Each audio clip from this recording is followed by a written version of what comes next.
सामान्य माणूस खूप त्याच्यात इन्व्हॉल्व्ह होतो आणि त्याचा वाईट परिणाम करून घेतो. तर मला असं वाटतं की आता इतकं मीडिया पुढे गेलंय, आपण पेपरमधून वाचतो की हे सगळं अभिनय आहे, हे सगळं खोटं आहे. आपण जसं पुस्तक वाचतो तसंच सिरियल्सकडेही बघावं आणि की त्याच्यातल्या चांगल्या गोष्टी घ्यायला काहीच हरकत नाही, उलट घ्याव्या चांगल्या गोष्टी, पण वाईट गोष्टी डेफिनेटली घेऊ नये. जे आपण एरवी असं म्हणतो की आपण लहान मुलांना सांगतो की मित्रांकडनं चांगल्या गोष्टी घ्या, वाईट घेऊ नका, तसं सिरियल्स हे माध्यम लोकांना एंटरटेन करण्याचं आहे. त्यातून चांगल्या गोष्टी घ्या. वाईट गोष्टींवर विचार करून आपण वाईट वागणं हे फार काही चांगलं नाही असं मला वाटतं.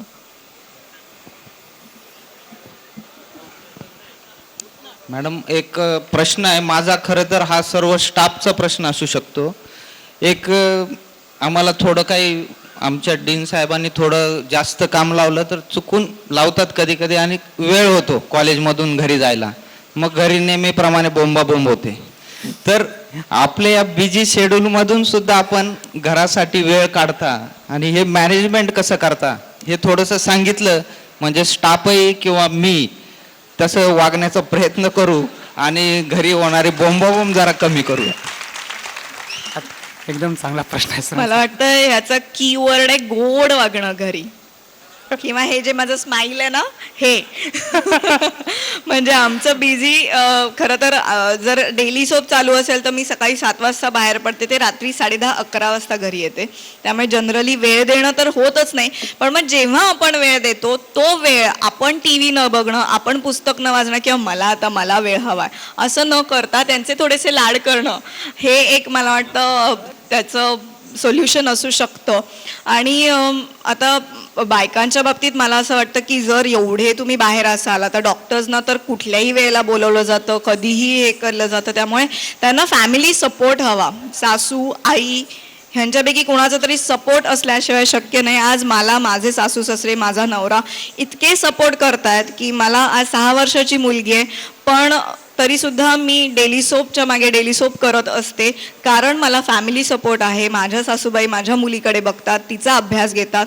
त्यामुळे कितीही मला वाटतं मुलींना मी एस्पेशली हे सांगेन की जर आपली सासू एवढं आपल्यासाठी करत असेल ना, तर तिच्यातल्या काही वाईट गोष्टी असतील तर त्या बाजूला ठेवाव्यात, कारण ती बाई आपल्यासाठी स्वतःचे उद्योग बाजूला ठेवून आपल्या मुलांना किंवा आपला संसार सांभाळत असते. आणि ही खूप महत्त्वाची गोष्ट आहे, तरच आपण बाहेर काम करू शकतो.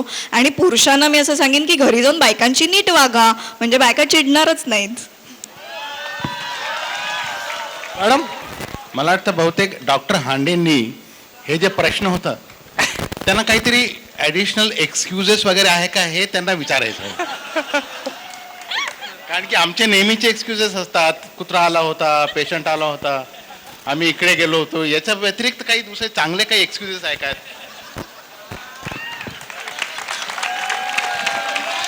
मला वाटतं याच्यासाठी किमान खरंच आपलं काम झाल्यावर घरी जावं. ते हॉस्पिटल किंवा क्लिनिक ते घराच्या मध्ये काही करू नये. मॅडम, मला एक प्रश्न असा विचारायचा आहे.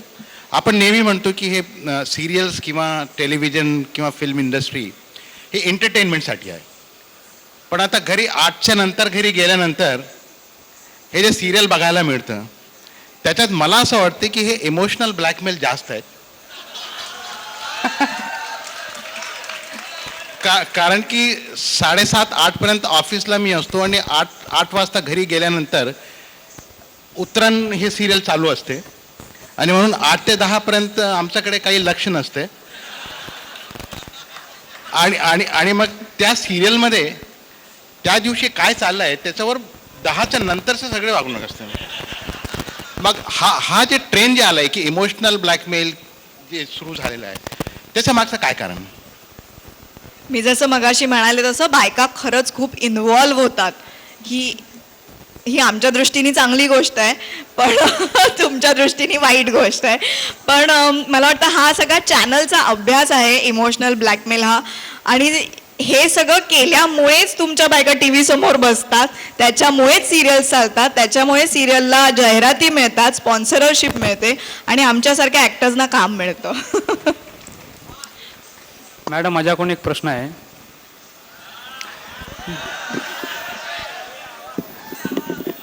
लगेच मुलं माझ्यावर कधीही डाऊट घेतात. वर्गातल्या मुली काय बोलत तरी डाऊट घेतात. आता अभिनेत्री कुठं, मी साधा थिएटर कधीतरी करतो इथं आणि तुम्ही लगेच डाऊट घेता म्हणजे व्यासपीठ. हा मॅडम प्रश्न, जे कोणी अभिनेत्री असो किंवा अभिनेता असतो त्याला जो डायरेक्टर करतो मॅडम, म्हणजे मला वाटते की अभिनेत्री आणि अभिनेता जो आहे त्याच्यापेक्षा हा डायरेक्टर म्हणजे नॉलेज आणि वरचा आहे. का मी बघतो आमचं जे नाटक आणि मायम होतं ना मॅडम, आम्ही जे प्राईज मारलो त्याच्यामध्ये आम्हाला आमचे शेलार सर, प्रमोद शेलार सर यांनी डायरेक्टर केलं होतं खूप छान. त्याच्यामुळेच आम्ही आज म्हणजे या स्टेजवर जे करे झालं त्याच्यामुळे झालं. तर डायरेक्टर बाबतीत तुमचा विचार काय किंवा त्यांच्याबद्दल म्हणजे तुम्ही काय सांगू शकता? Director is the captain of the ship. Director चांगला असेल तर सिरियल चांगली असते, डिरेक्टर चांगला असेल तर नाटक चांगलं असतं, डिरेक्टर चांगला असेल तर फिल्म चांगली असते. कॅप्टन आहे जसं डीन सर मला वाटतं इथे आहेत, तसं कॅप्टन चांगला असला की सगळं छान होतं. ह्याच्यावर माझा विश्वास आहे, सगळ्यांचाच विश्वास आहे. कारण डिरेक्टर हा माणूस असा आहे की जो स्टोरीपासून सगळ्या गोष्टींचा विचार करतो, जो लेखकाला कॉन्टॅक्टमध्ये असतो, जो ॲक्टर्सच्या कॉन्टॅक्टमध्ये असतो, त्याला टेक्निकल गोष्टी सगळ्या माहिती असतात. शिवाय आमच्या सिरियलमध्ये एक एडिट हा प्रकार असतो, आम्ही शूट केल्यानंतर जे एडिटिंग होतं ते सुद्धा खूप महत्त्वाचं असतं. त्यामुळे या सगळ्या गोष्टी एक डिरेक्टर करतो, ज्याच्याबरोबर त्याची एक टीम असते, 3-4 असिस्टंट्स असतात आणि ते सगळे वेगवेगळ्या गोष्टी करत असतात. की आम्हाला डायलॉग्स देणं एकाकडे काम असतं, कॉस्ट्युम्स बघणं एकाकडे काम असतं, बरोबर डायलॉग्स बोलले जात आहेत की नाही, कॅमेरामनला काही गोष्टी सांगणं, कॅमेरामनला शॉर्ट समजावणं, ह्या सगळ्या गोष्टी डिरेक्टर करतो. त्यामुळे त्याच्याशिवाय काहीच शक्य नाही आहे. म्हणजे मॅडम एकंदरीत तुमचं स्वप्न आहे का डायरेक्टर वगैरे व्हावं? अवघड आहे, अजून तरी मी हे स्वप्न नाही बघितलंय, पण प्रोड्युसर होण्याचं स्वप्न आहे माझं, जे मी जवळजवळ पूर्ण करण्याच्या वाटेवर आहे.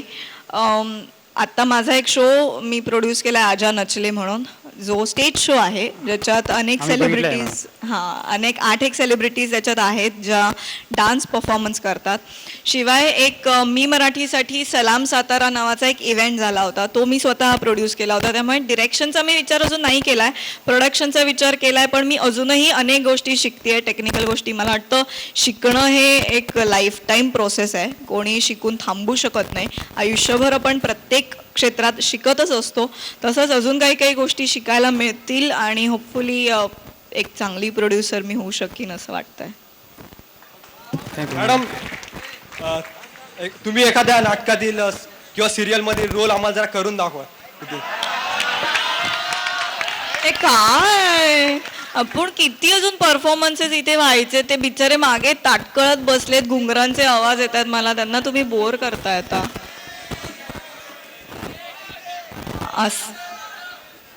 असं आठवणं खूप अवघड आहे. 1-2 मिनिटं थांबा. गाणं मी जर गायला लागले तर पळून जाईल. म्हणजे इथे जेव्हा मी आले तेव्हा जेवढे खुर्च्या भरल्या होत्या ना तेवढ्याच भरलेल्या राहतील. डान्स फार तुमचं ॲम्बिशनच मोठं आहे असं मला वाटतं. ॲम्बिशियस विद्यार्थी आणि फॅकल्टी आहे इथे. मला वाटते प्रश्न संपलेले आहेत.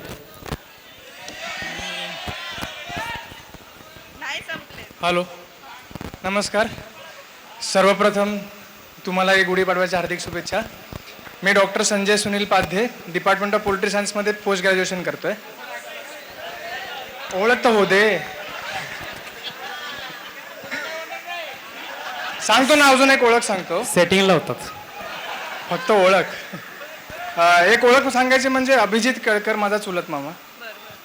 तर आणि दुसरी गोष्ट म्हणजे तुम्ही जसे आलेत तर आम्हाला फार अभिमान आहे. आणि आधीही असं जसं प्रत्येक वर्षी स्पंदन होतं तेव्हा आमचं जेव्हा होतं तेव्हा श्री मकरंद अनासपुरी जे आले होते. त्याच्या आधीच्या वर्षी जितेंद्र जोशी कॅम्पसवर केलं होतं.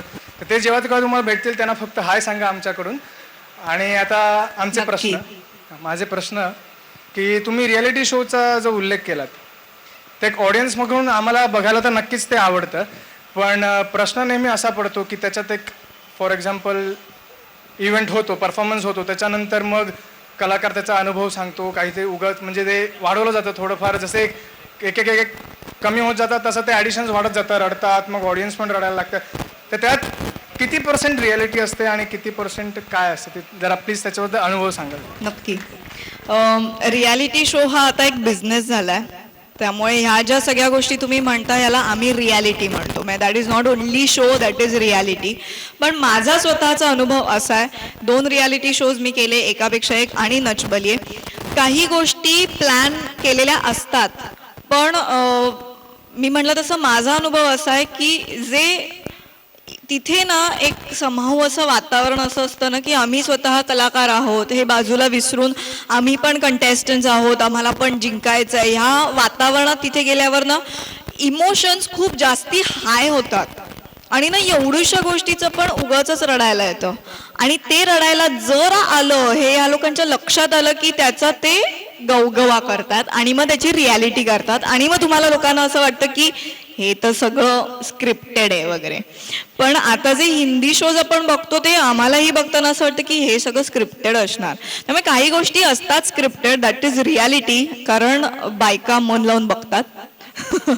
हे एक माझं ब्रीदवाक्य आहे की त्या बिचाऱ्या खरंच खूप मन लावून बघतात. पण ज्या गोष्टी आम्ही सांगतो रियालिटी शोजमध्ये त्या कुठल्याही खोट्या नसतात. पर्सनल गोष्टी ज्या आम्ही सांगतो त्या कधीही खोट्या नसतात, त्या खऱ्याच असतात. आणि मी तुम्हाला म्हणलं तसं त्याचं थोडंसं वाढवलं जातं. पण म्हणजे माझा एकापेक्षा एकचा मी अनुभव सांगते. मला खूप पटकन रडायला यायचं, कारण मी इमोशन्स जसं म्हटलं की खूप हाय असायच्या. तर माझी खूप जवळची मैत्रीण आहे हर्षदा खानविलकर. तर ती मला नेहमी म्हणायची की काय रडतेस तू तिथे जाऊन, यार बोर करतेस तू, डोक्यात जातेस वगैरे, असं की का तुला रडायला येतं, कशाला रडलं पाहिजे वगैरे, असं खूप ती मला ओरडायची. आणि एक दिवस ती सेटवर आली एकापेक्षा एकच्या, आणि तिने माझा परफॉर्मन्स बघितला. तो माझा परफॉर्मन्सच खूप इमोशनल होता. गाणं होतं दिल है छोटासा आणि मी त्याच्यात आंधळी प्ले केलं होतं. म्हणजे सुरुवातीपासून गाणं जातं छान लाईट मूडमध्ये जातं आणि सगळ्यात शेवटी कळतं की हे तिचं स्वप्न आहे. ती काठी घेते आणि गॉगल्स लावते आणि तिथे गाणं संपलं होतं. ते गाणं झाल्यावर आदेश बांदेकरांसमोर मी उभी राहिले आणि हळूच मी हर्षदाकडे बघितलं तर ती रडत होती. हे बघितल्यावर मला एवढं बरं वाटलं की जी माझी मैत्रीण एरवी मला खूप ओरडते, तर तिथे मी सांगितलंही हे की तिने सुद्धा स्वतः सांगितलं की टी व्ही बघताना मला असं वाटतं की हे किती नाटक करतायत, काय रडायची गरज आहे. पण तिथे आल्यावर तिलाही रडू आलं. मला असं वाटतं तिथे वातावरण असं असतं की तुम्ही खूप इमोशनल होता आणि डोळ्यात टचकन पाणी येतं आणि समोरच्याच्या डोळ्यात पाणी आलंय म्हटल्यावर आपल्या डोळ्यातलं पाणी खाली पडतं. हे सगळं हा सगळा गेम आहे. म्हणजे गेम म्हणजे अशा अर्थी मी नाही म्हणत की रियालिटी, पण ह्या गोष्टी होत जातात. आणि तुम्ही म्हणताय ती गोष्टही खरी आहे की सगळं सत्य नसतं. आजकाल मला वाटतं हिंदी शोजमध्ये रियालिटी खूप जास्ती आहे, त्याच्यात स्क्रिप्टेडच भांडणं असतील असं मलाही वाटतं. यानंतर मी आपले सहयोगी अधिष्ठाता डॉक्टर समज सरांना विनंती करतो की त्यांनी आपल्या अभिनेत्री आजच्या प्रमुख पाहुण्या यांना शाल श्रीफळ व आपल्या कॉलेजचं स्मृतिचिन्ह देऊन स्वागत करावं.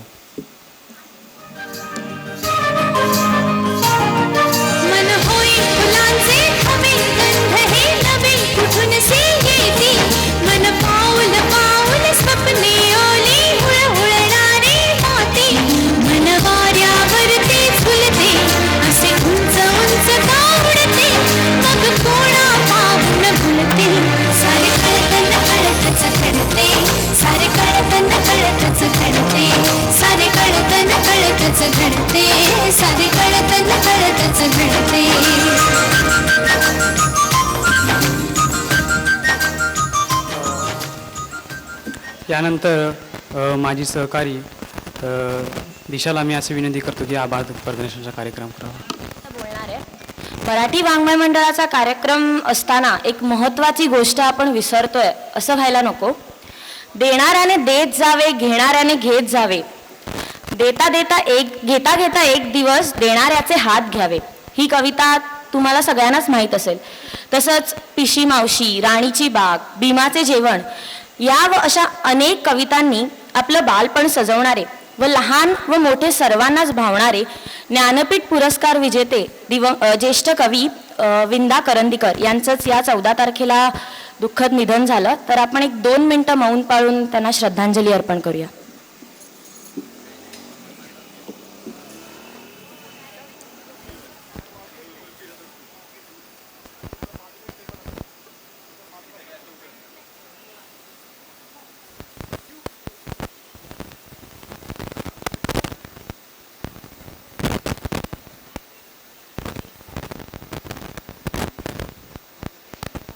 धन्यवाद.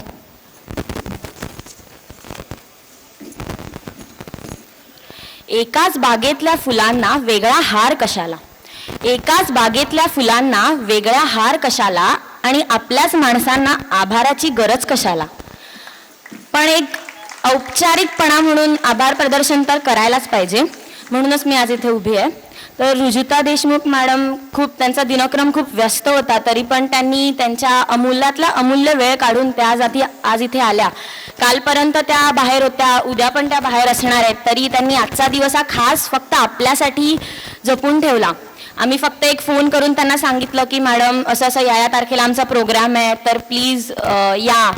तर लगेच त्या हो म्हणाला आणि लगेच यायला तयार झाल्या. त्याबद्दल मी त्यांचे विद्यार्थी परिषद आणि मराठी वाङ्मय मंडळातर्फे शतशः आभार मानते. आपले सहयोगी अधिष्ठाता डॉक्टर समत सर आज इथे उपस्थित आहेत, म्हणून मी त्यांचेही आभार मानते. डॉक्टर खांडेकर सरांचेही मी आभार मानते. तसेच आपले सर्वांचेच लाडके आणि आम्हाला पदोपदी मराठी वाङ्मय मंडळासाठी मार्गदर्शन करणारे डॉक्टर हांडे सरांचे मी आभार मानते आणि मी अशी खात्री बाळगते की यापुढे ते आम्हाला पदोपदी मार्गदर्शन करतील.